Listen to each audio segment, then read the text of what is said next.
And we're live. Hello and welcome to the One More podcast. I'm Vibrating Sheep. I'm Dacidbro. And I'm Coopa. So this is the first episode of the One More podcast, so we're going to say first, what is the One More podcast? And that is going to be a podcast dedicated to Persona 4 Arena and promoting it and making sure that we have expended every last ounce of effort making this game better and bigger in the United States. And heck, we can probably even cross over to Japan at some point, who cares? But the point is that we're going to be doing things like match analysis, we're going to be doing things like live games maybe, that just illustrate a point, or just having two players fight each other and then talk about what happened. We'll be doing things like promoting local events or any events that people want where there is Persona 4 featured, and just anything Persona 4 Arena related, because this game is awesome and we need to make sure that this game gets as big as possible. Anything else for you guys to add to that? No, that sounds pretty complete to me. Mainly we just want to get the word about the game itself. I think in a lot of ways the game is speaking for itself, but a lot of people don't know much about the system mechanics or anything like that. So hopefully we can shed some light on that. Oh, you've definitely covered both bases already, so I think we're ready. Okay, that's good. And so one of the first things I wanted to talk about is how this game is such a strong opportunity to bring new players into the fighting game scene, because, you know, with the IP Persona, you're getting a lot of casuals in who've never really played a fighting game before.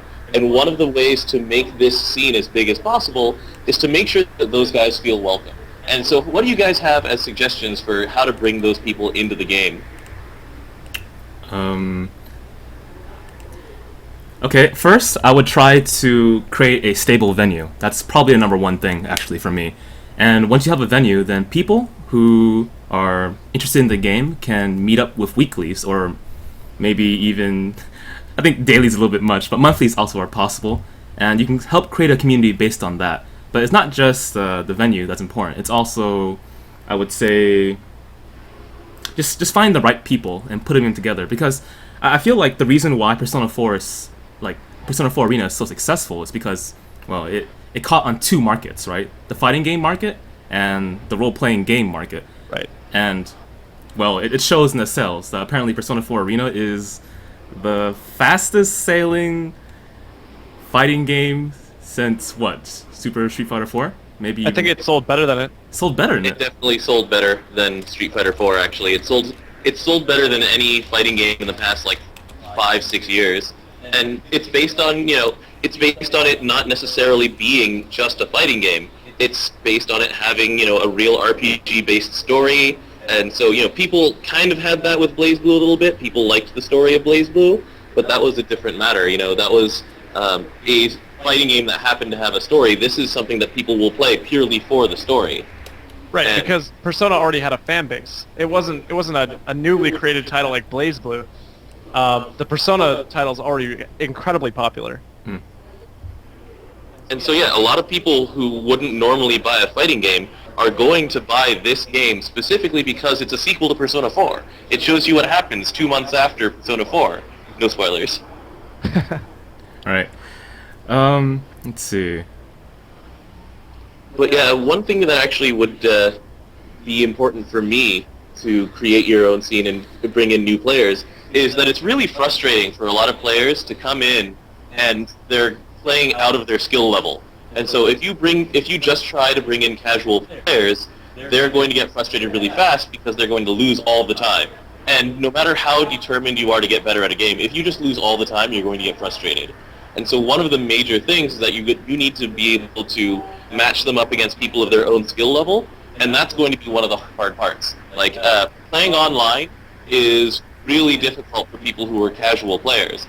But if they play against face-to-face with someone who's supportive, who, maybe brings him into the same skill level, matches him up that way, then there's going to be, you're gonna see much more improvement faster than if you're playing against, for example, a Dacidbro or a Severin. Right. For the people who are really nervous about joining a offline community, though, do you guys happen to have any advice? How about you, Dacid? I would say the community's not very intimidating once you actually show up. I think it's a lot more daunting to think about joining the fighting game community than actually to be a part of it. So the main thing that I would say is to encourage people to actually show up. Most of us are very nice. I can't actually speak for everyone. There are exceptions to the rule. But most people are very welcoming. We'll answer every question that you have, and they'll really try to help you get better. Sheep, any comments?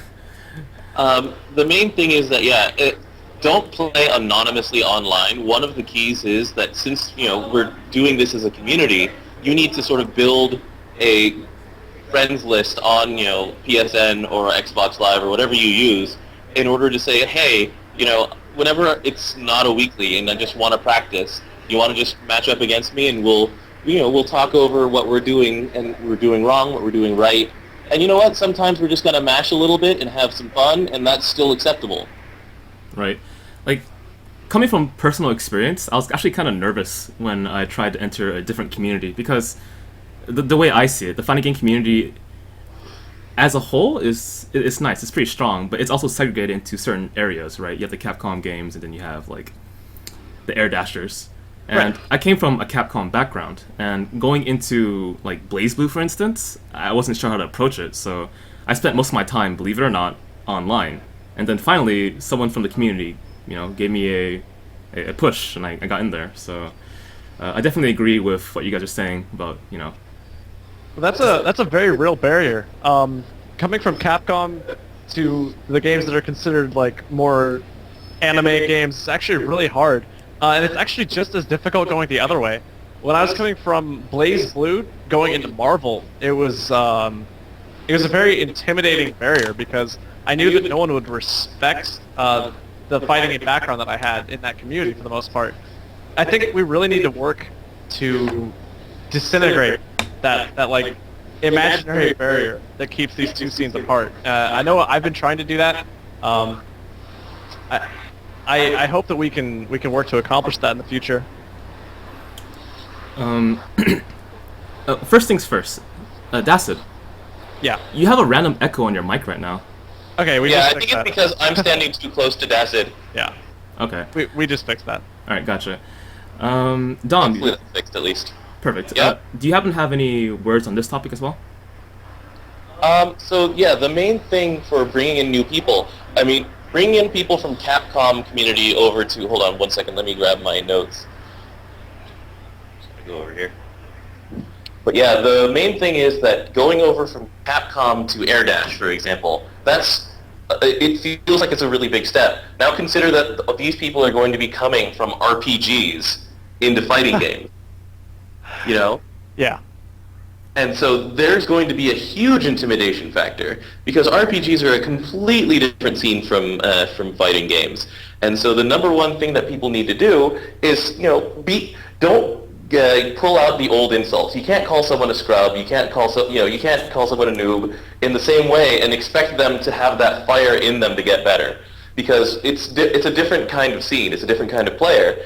These guys are going to start casual, and you're going to want to be able to ease them in. Everybody's different, obviously, and so you'll be able to grab some of them and, say, you suck, and this is how you can get better. But a lot of other people, you can't, the thing is that you can't just kick them out, because there's a lot of potential players coming in, and it's going to be really tempting to put them head first into the fighting game community and, the rough edges of it and all. Because, it's like, when you call someone free, a lot of people, they've developed a thick enough skin to be able to accept, like, yeah, that was pretty free. But if you call someone free and they're a new player, they just might not come back. No, that's very true. It's really important to not start on the wrong feet with someone who's new to the community, because if your very first impression of the community is just, like, that it's this shit-talking mess of people and, like, they don't welcome you, like, even though obviously you need help, that could be really, really a bad start. Yeah, it'll be ruthless, actually, jeez. Yeah.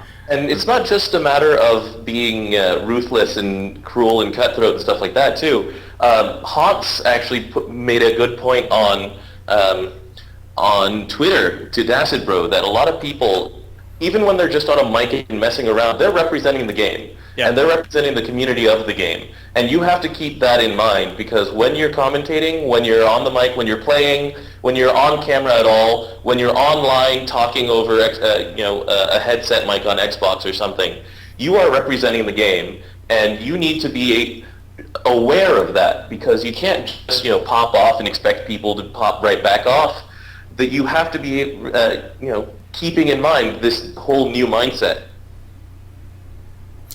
Actually, I never thought of it that way before because, well, like I said, I came from a Capcom background, but when I spoke for them, I didn't really feel that way. I went between communities and wherever, right? But with this new emerging audience of role-playing gamers, I can understand where you're coming from, but there's also talk about having, like, the old arcade days back when it comes to fighting games. Do you think that's applicable here? It's applicable here as in like where we physically are, Dacid and I, with Game Center, because there's a second wave of arcades starting up with a lot more console cabinets, a lot more things like that. But the majority of interaction these days is online and not in person at an arcade. And so it's one of the things that you have to keep in mind is that you can't just turn it on when you go to an arcade or something like that. You need to be able to represent and rep your game at any time that someone has a question or is talking to you about the game. So people still go to GameFAQs forums, God forbid, but anyway, people still just ask about it on things like Maximilian's videos on YouTube, anything on YouTube. And so, it's not a solemn duty or anything like that, but it is something that you have to keep in mind, that every interaction that you have with someone regarding this game is going to shape their initial perceptions of it somewhere, Perfect. So anyway, if we're gonna move on to the next topic, which is how to build your own scene, because here in NorCal we have a really, really strong scene. We have NorCal Install, which is nominally every month. We have a lot of just little mini scenes. There's places like there's havens for fighting games: Southtown Arcade, Game Center, Starbase, Miggle. But a lot of people out there, there's a lot of online presence these days. People don't just gather, and so it's going to be an uphill struggle for a lot of these people to build their own scene. And if you guys have any advice for how they can build their own scene, that's something that we should cover right about now. Right, especially with all the people that are going to be playing Persona just because it's a Persona game and not even know about the tournament scene yet. Okay, well... Oh, no. Should I go? Go for it. Go ahead. Okay, so if you're a little bit shaky on how to build your own scene, you can try to include your game into another venue if the tournament organizer is okay with that. Because if you're new to like hosting events and putting up like threads and promotional material about your event, right? It's a little bit daunting sometimes, especially when you're new to the fighting game community. So my first bit of advice is actually just to check it out. Go look at a local venue if it exists and take some notes if you want to host your own weekly, your own tournament or something like that. Or even just like a Friday night gathering of people who want to get together and just play the game. Yeah, exactly. That works too. My friend... But yeah. Yeah, go on. I'm sorry, this goes back to what you were saying before. Mm-hmm. Find a stable venue, because when people know that there is a place to gather at, then they will start gathering. That's what they've done with Barcrafts. That's what they've done with now. Dota is starting to organize the same kind of thing with pub stomps. And so, they're just places for fans to get together and appreciate the game. And, there's no, like, tournament pressure or anything like that. They're just casual get-togethers, and these things get their own scenes going, Yeah. And my friend, Victor from Canada, right? I think Dacid knows him. But Yeah. he was asking me during EVO, like, I want to start, like, a scene for Persona 4 Arena, is what he told me. And he asked me for some advice. And I said, well, stable venue, like you already said. And then I said, start weeklies, like Fridays or something like that. And if you want to supplement that, you can... Nothing. It's expensive, but I think streams help get people from outside your community or people who don't even know about the venue in the first place to go there? Not with the way. I don't necessarily know. So anyway, Okay. now that Dacid is distracted apparently, Apparently. the main thing is that, like if you're mostly an online player, there are resources out there for you to find or even just, send out the radar for where your scene is, and if there isn't a scene yet, you'll probably be able to find interest in a scene, because, places like Shoryuken, Dustloop, even like I'm sure that Reddit or something like that will be able to bring something to you. Yeah, I thought you were going to say Mayonaka Midnight, but Reddit's quite out there. Well, yeah, Mayonaka Midnight is a very Persona 4 specific one, but like that's only people who know about Mayonaka Midnight. That's true. Mayonaka Midnight, the audience is already pretty dedicated to Persona 4, Right? Because that site's been up for a long ass time, and it was based on people who already knew that they were going to play the game. But as it is, you need to look, and if you are dedicated to building a scene, there are a huge number of resources available for you to build your own scene. Mm-hmm. You just have to make sure that you know where to find them, and you have to give them a place to go. Right. You can't just say, my garage all the time. Well, it takes a lot of effort and overcoming a lot of fear. I'm not really calling out Tyram's garage as a dangerous place or anything like that, but if you are a new player, and it's like, hey, yeah, come to my friend's garage. We play games all the time there. It's a little intimidating, right? It was at first, I must admit. Especially with Tyram's get off my lawn kind of mentality when he loses. It's the greatest. But, Dacidbro, you have any comments on this? It's hard. It's definitely something we need to look into. Getting people to come out to venues that are often less than glorious, venues that people don't really like. People on the internet just have no idea how legitimate any of this is, and when we're just trying to make it work with whatever we have, it's a very real barrier, because there's just no way to convince people online that this is not at all a dangerous community. And it maybe used to be, but it's definitely not anymore. I've heard some stories in the past, but I haven't heard any stories like that recently. But yeah, one thing actually is that local colleges are still a pretty big mecca for people to just get together and play games, because the rooms are often open at night. It's a neutral place where people don't really feel threatened. It's no real home turf for anybody in that kind of sense. And so places like San Jose State University have a lot of get-togethers like that. UC Davis. Just so if you have a local college, that's something you can look into. Just borrowing one of their rooms at night or on a weekend or something like that for people to get together, because those are actually really good venues in order to bring people in, because it's a place that they will already know. They don't have to seek it out, and they don't think it's like some kind of divey bar or something like that. And it's a place where you'll have a ready audience that has a lot of free time and dedication to these games. Actually, that's a good idea, because you mentioned the Muga at one point, or rather Davis, right? And the Muga it stands for Memorial Union Games Area, which is like a subterranean arcade where, there's like a cave area towards the right of the arcade, and that's where all the fighting games were. Unfortunately now, because of the bookstore and how students can't seem to buy books online, they expanded the bookstore into the arcade, and they quote-unquote officially closed it down, but it never happened. That expansion didn't happen, but it killed like a lot of our scene, until someone came up and created a UC Davis fighting game club. And I think that's also another good idea if you want to start your own scene, if you start within like a school or a college or something like that. So yeah, Dacid, actually, how did you get into a scene like that? Was it just because of Game Center, or was there something that sort of step-laddered you into being here? A Game Center's actually, it came really late in my arcade journey. Where I started to play fighting games was Arcade Infinity, in Southern California. Maybe not everyone knows about it, but it was a really big arcade in Southern California. It has since closed down. But that was a really great place for me to get on my feet.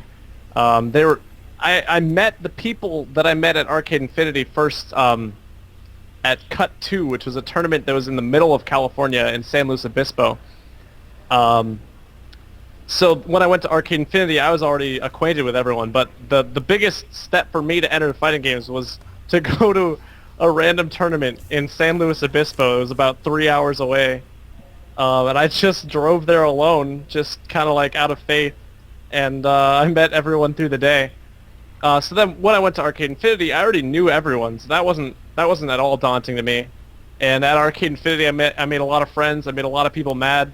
A lot of people. Actually, that was another significant part in my journey, because I was called a fraud by a lot of people because I was playing CS1 Bang. CS1 Bang was extremely potent, and I was a very fast learner.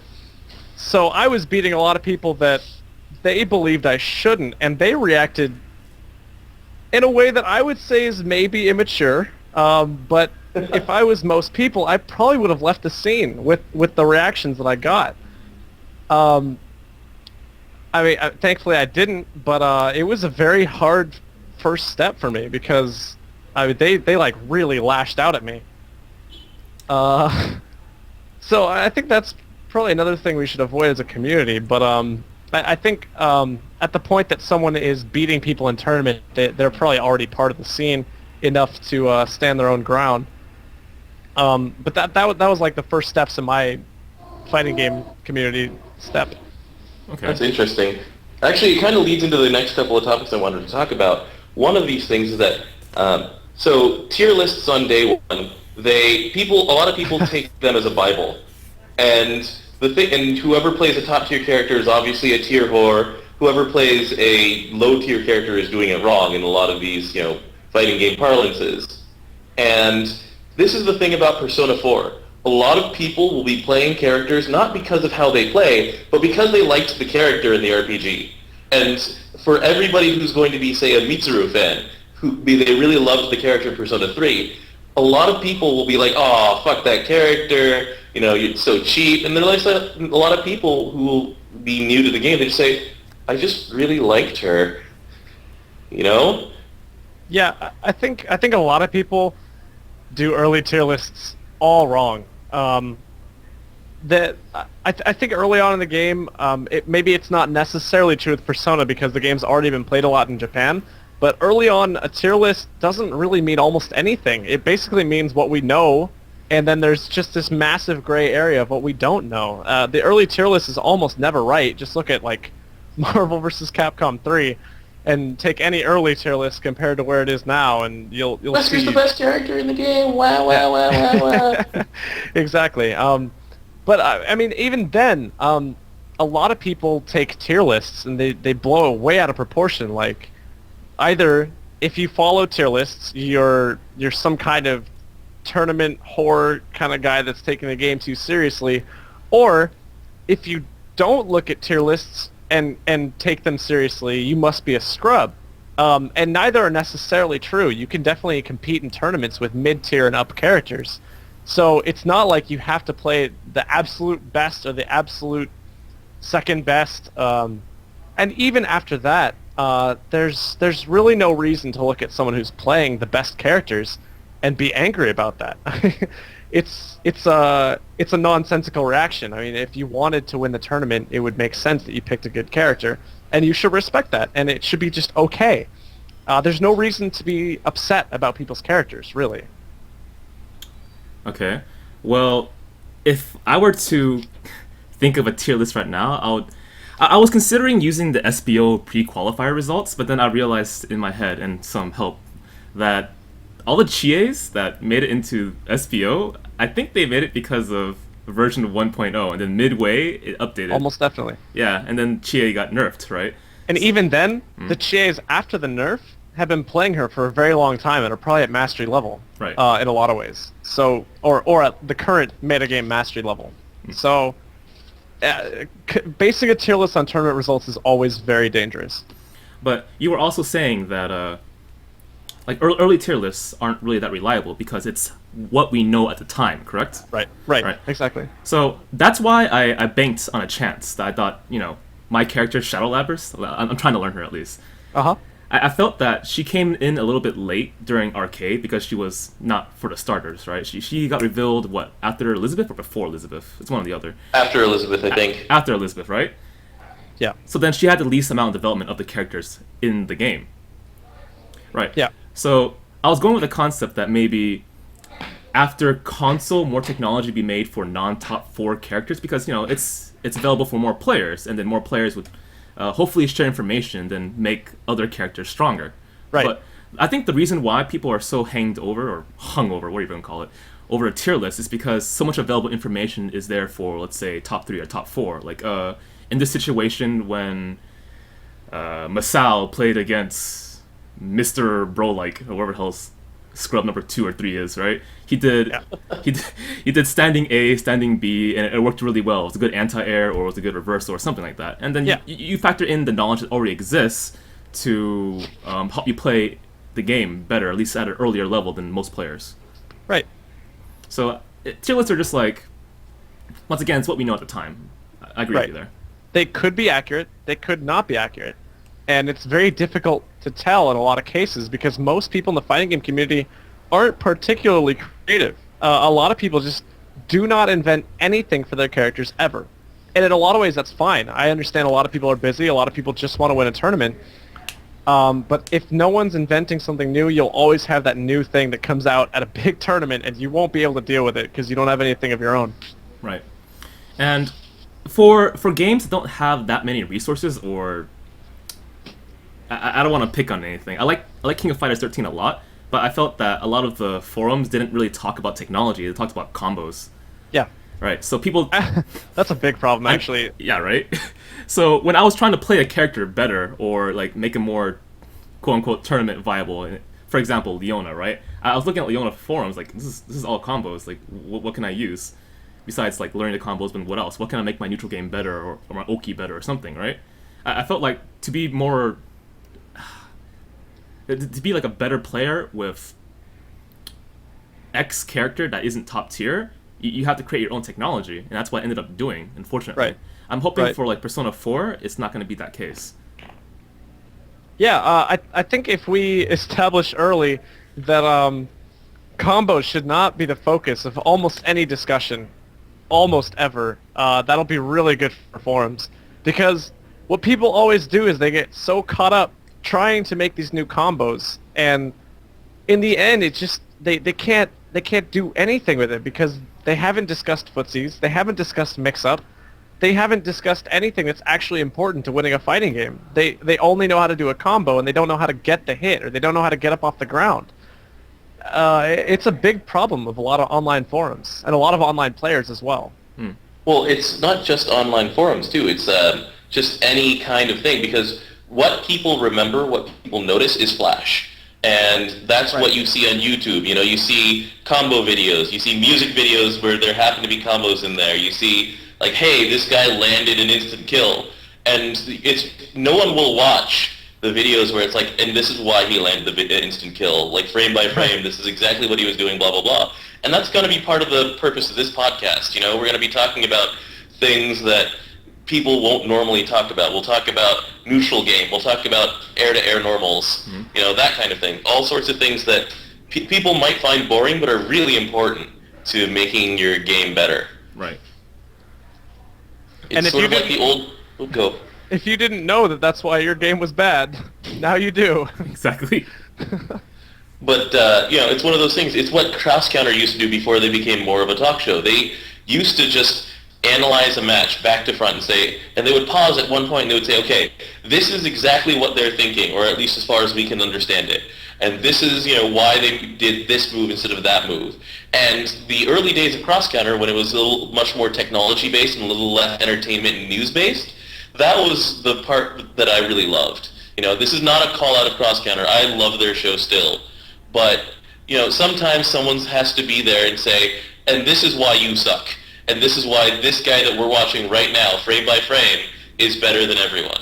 Right. It's a harsh lesson, but, you know, it's there. But I think most people know that anyway. I mean, obviously this person's doing well in tournaments for a reason, and X person online, Naruto fan 67, is not. But it's not just that, they didn't necessarily pick, the grand finals or everything else.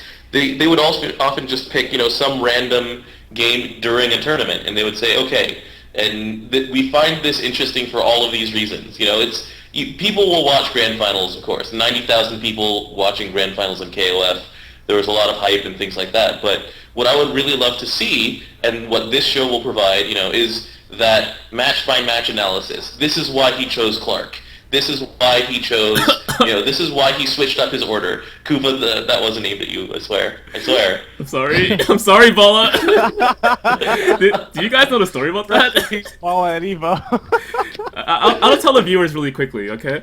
Go for it. Alright, so in winners finals between Bala and Mad KOF, when it was 2-2, and Bala was trying to pick a character, I stood up and started screaming Clark.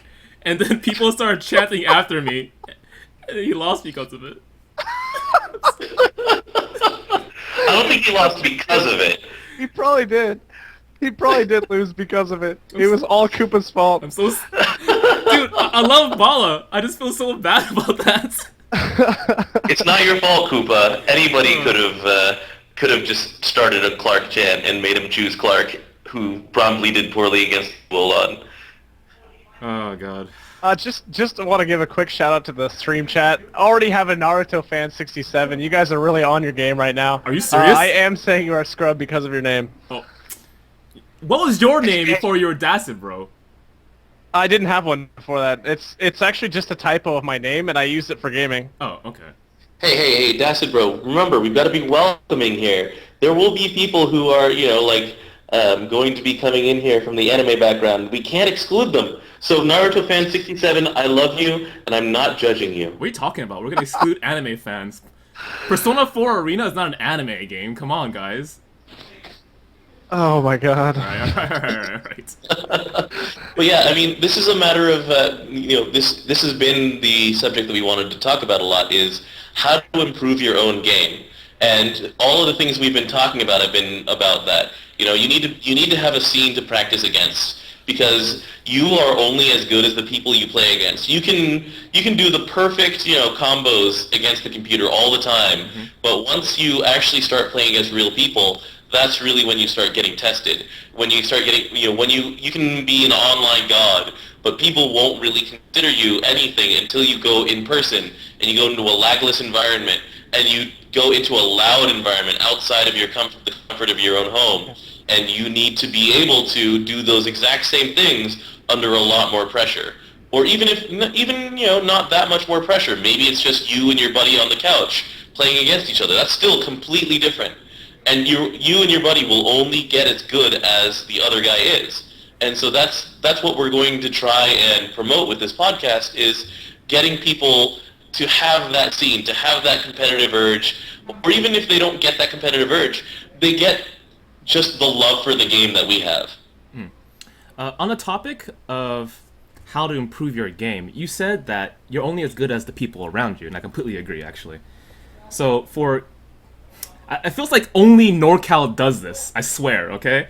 Like, we're like the only region that plays Leona this much and knows the matchup like crazy for King of Fighters, right? But at the same time, with my training crew, that'd be like Tone, myself, Dark Talon, Pain, all of Ram Nation, stuff like that, right? We started like going into other characters, and we started learning how the character works, and we fought against each other that way, so we can get more experience against other characters, and avoid bad matchups, as well as understanding why it's a good or bad matchup. The reason why I think it's important to mention here is that I felt that in certain regions, you just get none of that character whatsoever. And if there's going to be like a top player, you know how to play against them because he plays X character. So for example, let's go with SoCal for now. Like, I think the last tournament, Shay ran, Jeff the Biter won with Kanji. And I'm assuming eventually everyone there is going to learn how to fight against Kanji. But what happens if there's no Elizabeth players, so there's no Chie players? I highly doubt that. Then they're not going to be like ready for that, right? honestly, we actually don't have many Chias in NorCal, and I've been talking about that as a serious problem. Yeah, I agree. Because you're right. If you don't have the matchup, you can't play against it right. And actually, a great demonstration of this is Shea against Biter in Grand Finals. Mm-hmm. It was Aigis against Kanji, a match that theoretically Aigis should win. But Shea clearly didn't have it, at least didn't have it in his fingers, that you can't safe jump Kanji. Because he kept trying to, and it never worked. He kept getting Dragon Punched for it, and he got hit on the knockdown, and Kanji, of course, is just terrifying with the paralysis knockdown. Right. So that was exactly what we're talking about, where the matchup is just not present yet, and a match goes very differently for it. Right. And it's going to cost you, actually, if you travel a lot. So if you travel from NorCal to SoCal to East Coast to Midwest, Mideast, whatever. Your scene will suffer for it. Exactly. And that's why, actually, that's it. I wanted to pick up Chie as a sub, so I can learn the character and maybe use her in tournament. I said the same thing on Mitsuru, just in case. Really? There we go. Because like we haven't had many strong Mitsurus either, so we're definitely thinking the exact same thoughts here. Mm. But yeah, it's really easy for a scene to get inbred because, you know, if there's a clear top player in any scene, right, and everybody will be gunning for him. Mm-hmm. And, you know, we're lucky here that we have several top players and they're all playing different characters. You know, there's Dacidbro on Akihiko, there's 2GB on Aegis, there's you and Orion on Shadow Labyrinth, things like that. So we do get variety, and we also have, you know, Beneath on regular Labyrinths, etc., etc. But what do you do in a smaller scene where there's not enough people to cover all of the characters? You know, that's when you have to go online and just learn.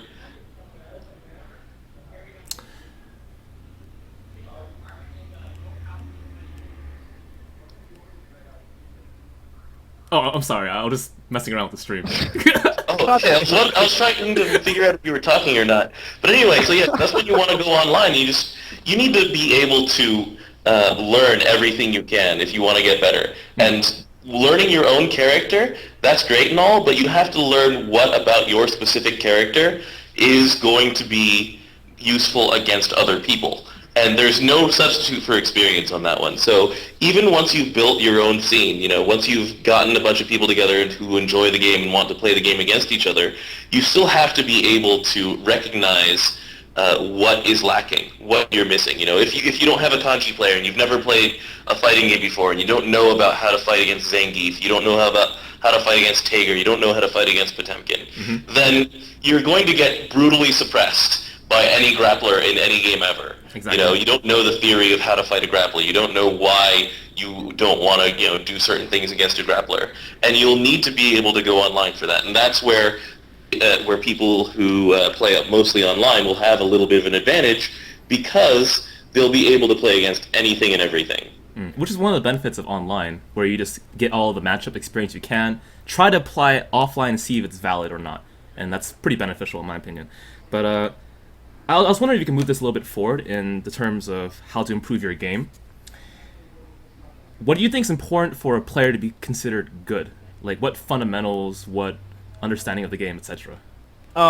Personally, I think being clean on everything you're doing, like at least 90% effectivity on combos.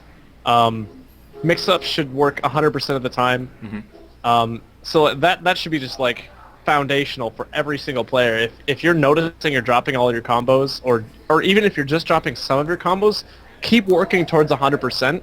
Your mix-up should work every time. They should do exactly what you want.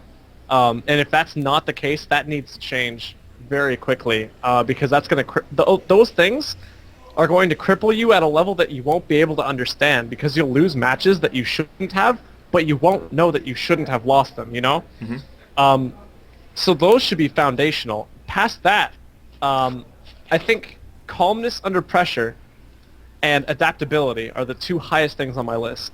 I think those are both very, very important player attributes. I think they're both hard to learn.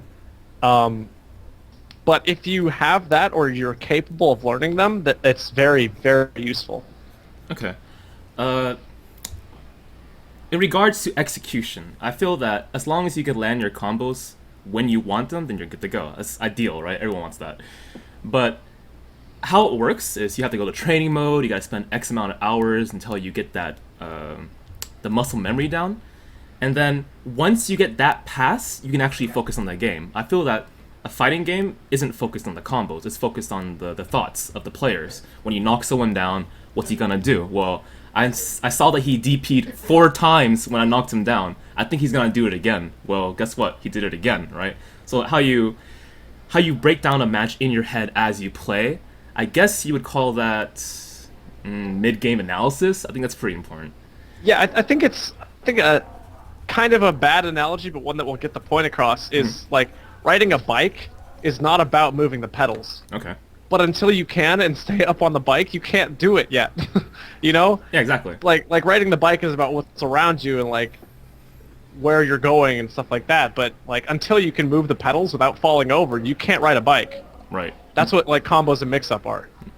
Until you hit the buttons correctly. No, go on. I'll just say things. But yeah, the thing is that, coming from a much more casual perspective, right? The combo execution in this game, if you don't want to learn combos, then you can hit A a bunch of times, and that'll be a combo for you. And that's a really good stepping stone because it means that people won't be as worried about their inputs and dropping them. It's training wheels. Mm-hmm. And you can't insult the training wheels because they're actually really important here, because my fundamental thing on what makes a player go from casual to good is being able to explain everything you're doing and why in a match. Why are you hitting B right there? Why are you jumping right there and hitting C? It's a matter of being able to understand the game to the point where you can explain yourself. Because that's something that every player needs to be able to do eventually, is just learn how to once you can start explaining what you did and why, then you have the ability to get better at the game, because you will explain yourself. It's like, okay, I thought that he DP'd 5 times in a row there, and I expected him to DP the 6th time. Perfect. So, well, go even on. if it's wrong, you have an explanation, and people can explain why it's wrong, and then you can understand why it's wrong. That's the important part. Dacidbro, I have a quick question for you, actually. Yeah. So, Sheep just said that from you to move from like a below average to an average player, etc., right? You have to be able to explain your game. But I think some players, even at a good level, can't do that. And the reason why is maybe they're instinctual, right? And I don't want to stereotype or anything, but I know you're gonna say it, but King of Fighters 13, some players are more instinctual than others. Okay. My question for you, Dacid, is what kind of player are you? I can explain absolutely everything that I did, Okay. for sure. But I have a lot of friends that are very good at fighting games that cannot whatsoever. So it's hard for me to say on this one. I think if you ask those people who can't explain what they're doing, why they did something, they can't. They're not incapable of explaining it. They're just not that kind of person. Like, they're not good at putting that into words or something like that. But they definitely know why they're doing things. I like my friend Kelvin, a very good Makoto player. Mm-hmm. He can't tell you anything about Street Fighter. Like, if you ask him how to play the game, he'll say do what feels right. Like, that's the most worthless answer you could ever get. Period. But when he plays, he's very intelligent. Like, he's baiting dragon punches. Mm-hmm. He's using footsies at really intelligent times. I don't think that they can't explain it because they don't know. It's that they can't explain it because they're not that kind of, like, social person. Right. And, well, if I can put 2 ends of the spectrum, I feel Kelvin would be an example of a player who plays on instinct, right, by feel. Mm-hmm. And I think at the other end of the spectrum is a player who plays based on understanding, right, obviously, instinct, understanding. And I think how the understanding end of the spectrum works is you create, like, buffer zones where you do testing moves, like I toss a fireball here, see how he reacts. Oh, he jumped. Okay, I'm gonna DP, or I wasn't close enough, or I didn't react in time. Let me try again. See, he's gonna jump again. Oh, he did. All right, now I understand this guy's jumpers. Got to make sure he doesn't do that again, right? That's like on the other end of the spectrum, the tester, the understander.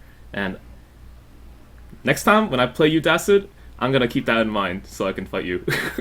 Well, I don't know if that'll change anything. I don't know either, actually. Because I'm just very analytical. It doesn't necessarily mean that I have a pattern, and actually it should be the opposite. If I'm that analytical, I would hope that I would be wise enough to understand my opponent also could be analytical, Right. and try to make it more difficult for them to understand what I'm wanting to do. But I think that Kelvin has the same mindset. I just don't know if he can explain it like that. Okay. Because he has beaten very, very powerful opponents in Street Fighter. Yes. And I don't know how you could do that without an analytical mind. I think actually he beat Ricky Ortiz at one point. He also has beaten Champ. He's beaten great players. That's interesting, but it's still, at a fundamental level, even if you can't explain it, being able to justify it, saying, "All right, I felt like it was right," and then having at least the afterthought to say, "And this is kind of why I felt it was right, but I can't really explain it very well." The ability to look at yourself and see why you're doing things is very important to improving.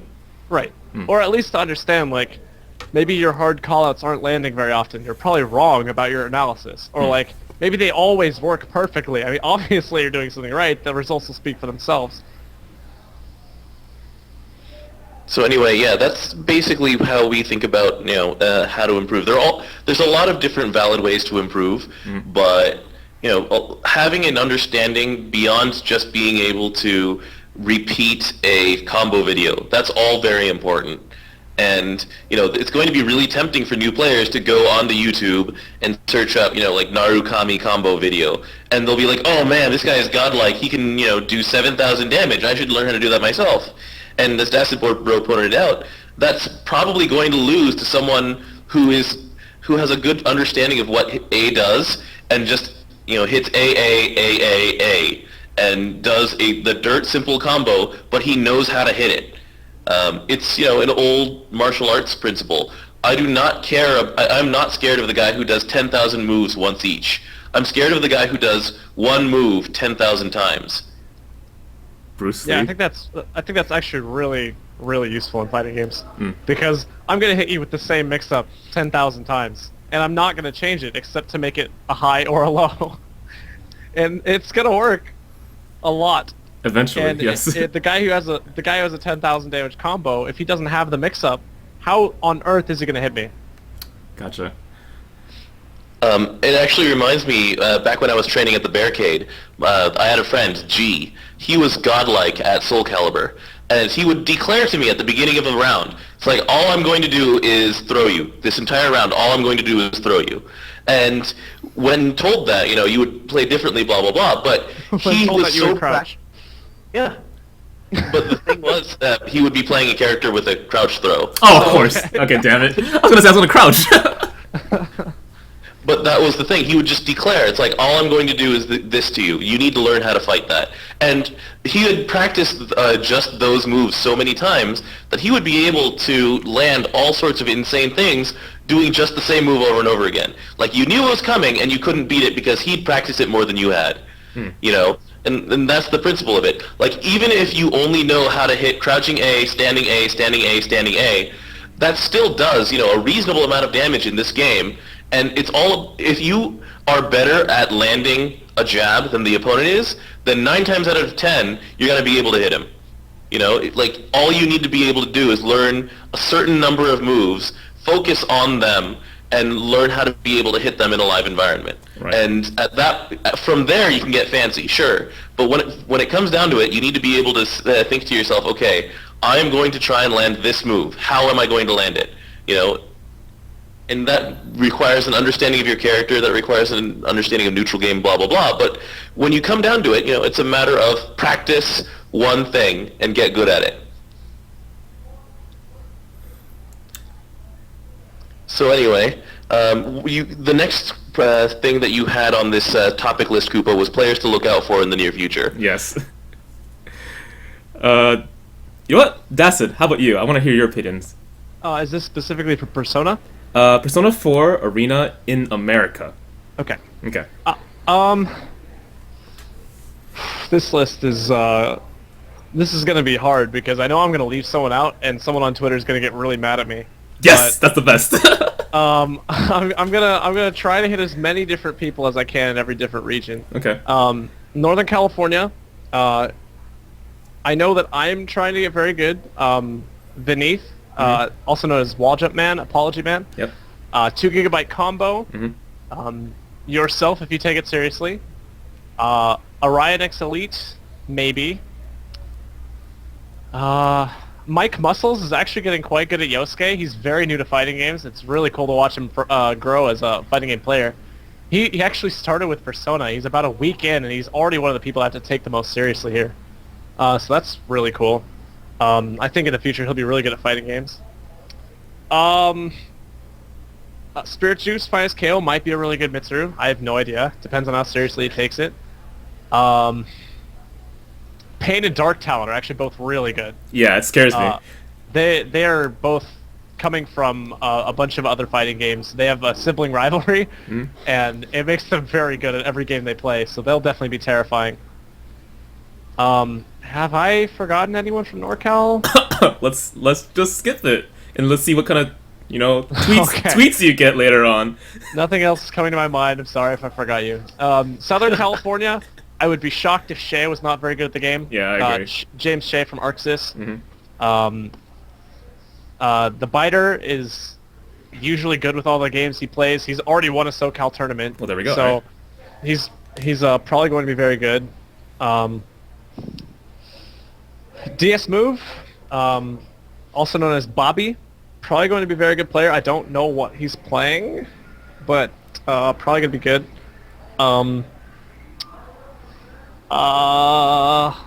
Bond, maybe. He plays Ragna and BlazBlue. Donovan plays Lychee and BlazBlue. Beat Marlon Pie in a recent Marvel tournament. Nice. He might be really good. Yeah, I remember that. That was Evo, yeah. Yeah. I'm definitely forgetting people. The Brett is probably going to be the best with Dragon Punch in America. Oh, we can't forget that guy. He has technology down the ass. Yeah, he's really good at pressing BD. Yeah. Well, he's not technically America, is he? He's living in Japan right now still, isn't he? He's Oh, both people. He's like Yeah, he comes Benedict back every Arnold. once in a while. Yeah. Okay. God, I'm definitely forgetting people from SoCal. Zong. Oh, actually, Combo moving. Fiend. Combo Fiend has said he might play the game. Oh yeah, you're right. Justin Wong was actually playing this game too. Was he?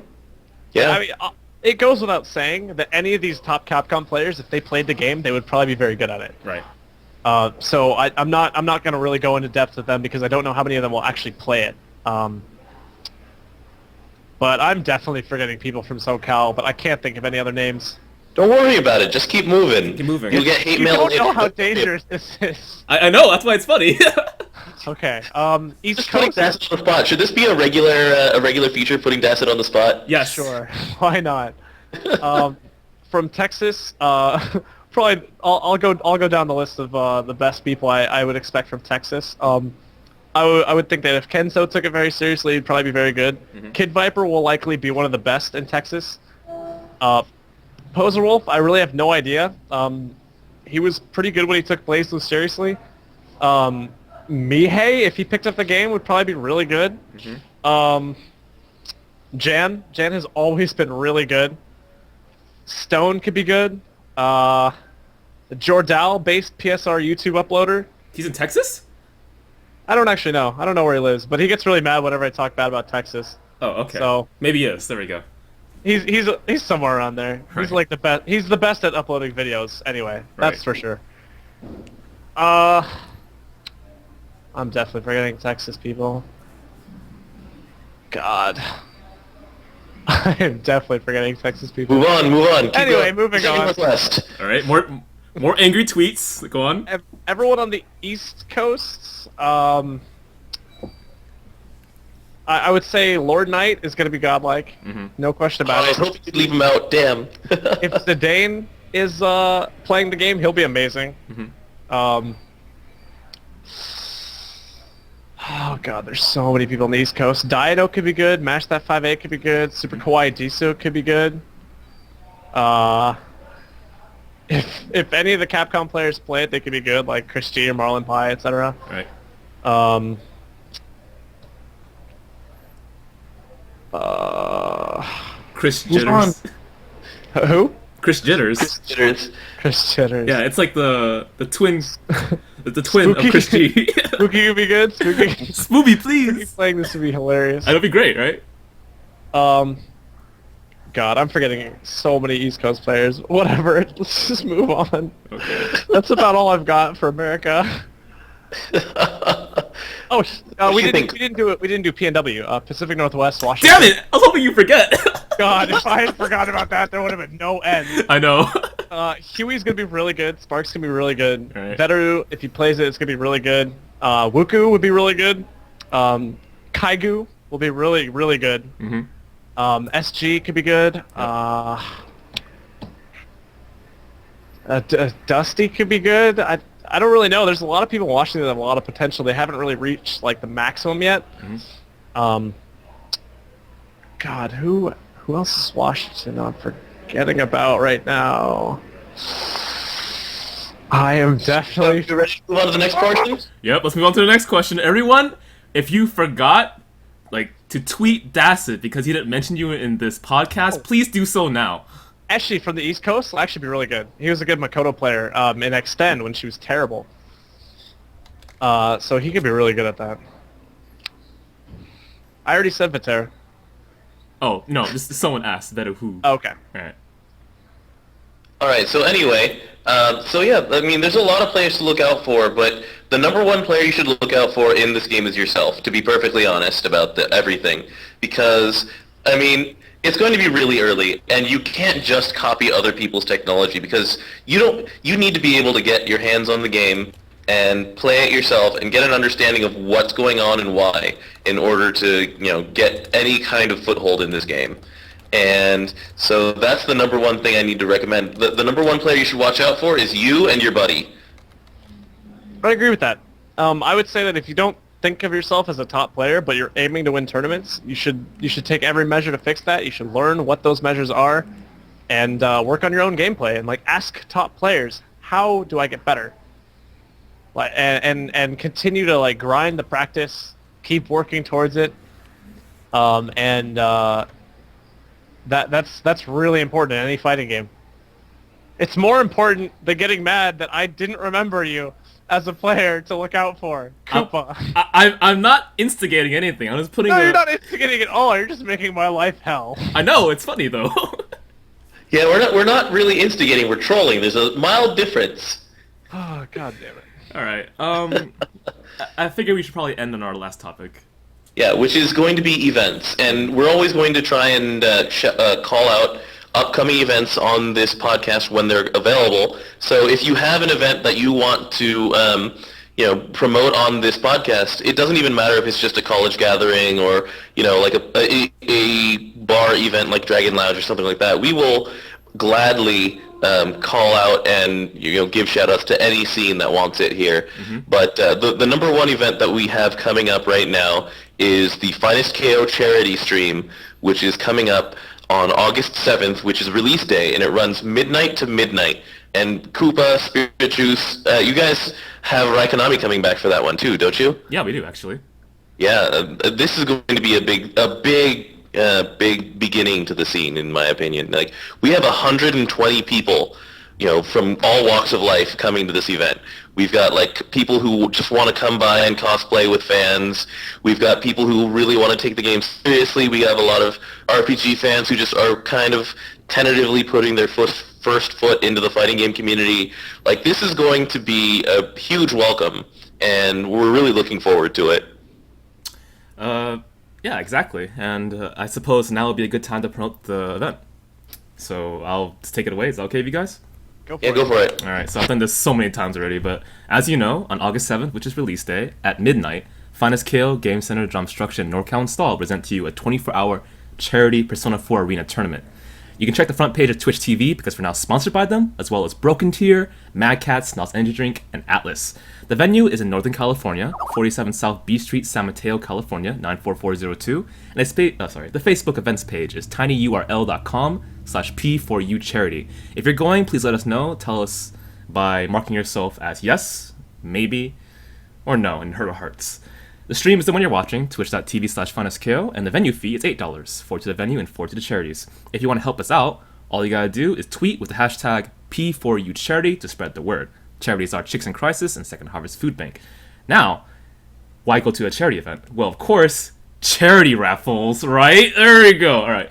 Winners of the charity raffle will be announced at the end of the 24-hour event. Offline and online winners will request from you email identification, and international shipping is paid by the winner. So if you're from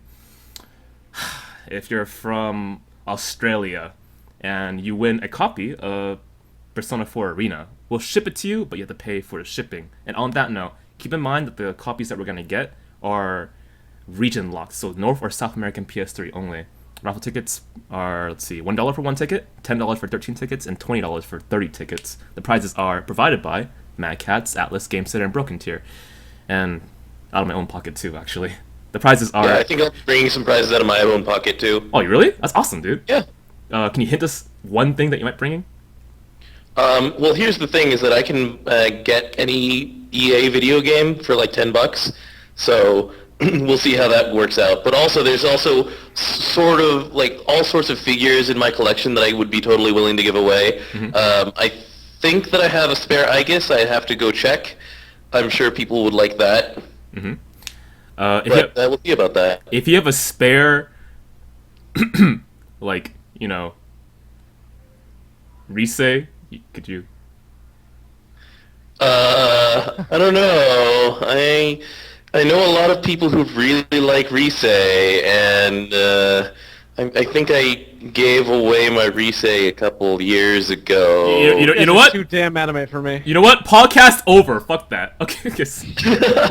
No, but anyway, seriously, there's also a couple of events coming after the charity event that we should talk about too.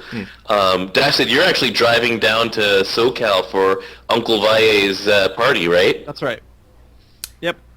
Gonna be heading down with a number of NorCal people to show up to Alex Valle's Level Up tournament. Perfect.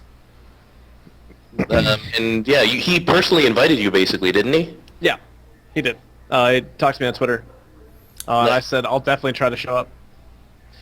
And then there's also NorCal Install, which I believe is going to be the weekend after Persona 4 release, isn't it? Yes, that would be on August 11th, actually. Yeah, so we're going to have some big events pretty much back to back to back, because Dacid's going to be here on the 7th, he's going to be here again on the 11th, and then basically immediately upon ending NCI, he will be in a car going down to Super Arcade. That's right. You go have fun with that, sir. You are a It's gonna be mad crazy. man. Yeah. But it's gonna be a lot of fun. It's gonna be a lot of Persona. If it's okay with you, I want to finish off the stream with side of event information. Yeah, not a problem. It was better than my original idea, which was ending the stream with baby, baby, baby, baby, baby, baby, baby, baby. Yep, much better. Much better, I agree. Okay, anyway. I just made these. Took me like what, 7 hours or more, and we had to schedule up finally, and it's 100% completed. I'll be putting these flyers out sometime, I want to say tomorrow, when like the tweets are good to go. So and yeah, you did a really good job on these flyers, Coopa. All I have to say is oh yeah, da da da da da da da. So you know that's the highest kind of praise on this podcast. oh my god, shoot me please. Can we end it any faster? I'm trying to! You know what? Just take a look at these pictures. Bam! You're gonna see them tomorrow on Twitter. Follow us at youtube.com/finestko productions, facebook.com/finestko, twitter.com/finestko, and twitch.tv/finestko. And we're good to go. Alright, you know what? I'm gonna do yourself a favor. Okay? Ready, Dom? What's that? 3, 2, 1.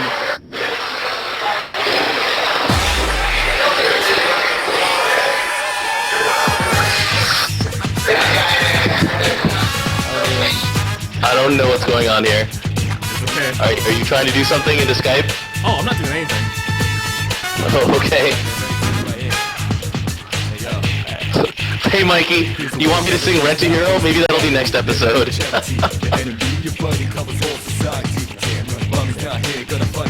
Oh, I think he's playing music on the stream. Hold on. Oh, what the hell is going on there? Are you burning my bread? Is that the next step? Oh god damn it. What is going on? Poor Dacid. This is so dramatic.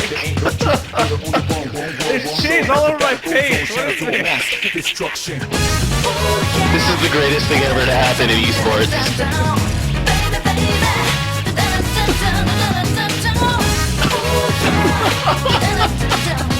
What is going on? I don't even know. Hey, Ginseng. Alright. Alright, let's get out of here. Alright, Thanks for listening to the One More podcast. We'll be back next week. take it easy, See ya, guys. guys. So bad.